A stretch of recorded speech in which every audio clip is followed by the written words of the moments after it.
નમસ્તે મિત્રો, આજનો વિડીયો તેમના માટે છે જેમણે જીવનમાં મુશ્કેલીઓ જોઈ છે પણ ક્યારેય હાર માની નથી.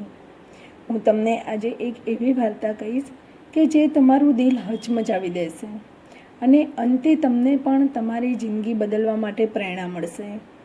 અમદાવાદના એક નાનકડા ખાલીકામ ગામમાં હિતેશ રહેતો હતો.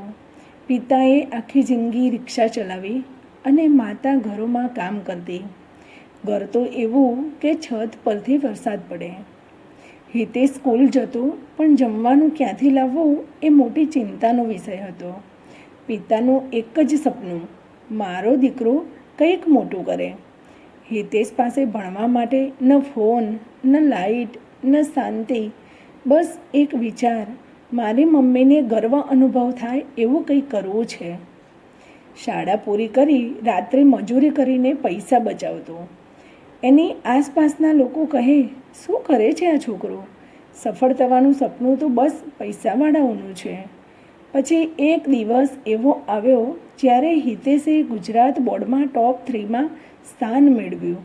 ન્યૂઝપેપરમાં ફોટો આવ્યો. ગામમાં લોકો રડવા લાગ્યા ખુશીથી.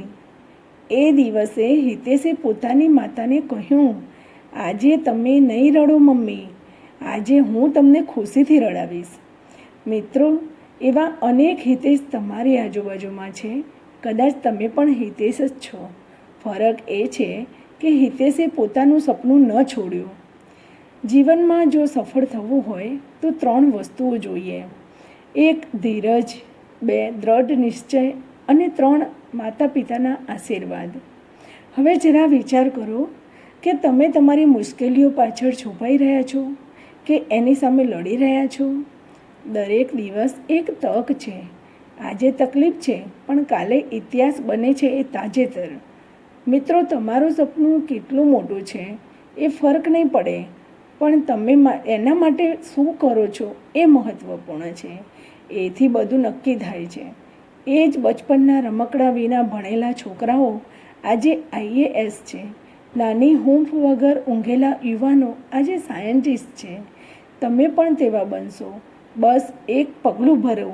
તમારું સપનાનું એક નામ હોવું જોઈએ, એક ડેડલાઇન હોવી જોઈએ અને એક ચોક્કસ નિર્ણય હોવો જોઈએ કે હું આ કરીશ જ.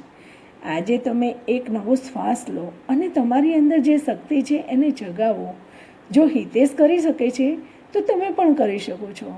તમારું સપનાનું નામ નીચે કોમેન્ટમાં લખો અને હવેથી દરેક દિવસ એ સપનાની તરફ જવાનો દિવસ હોવો જોઈએ.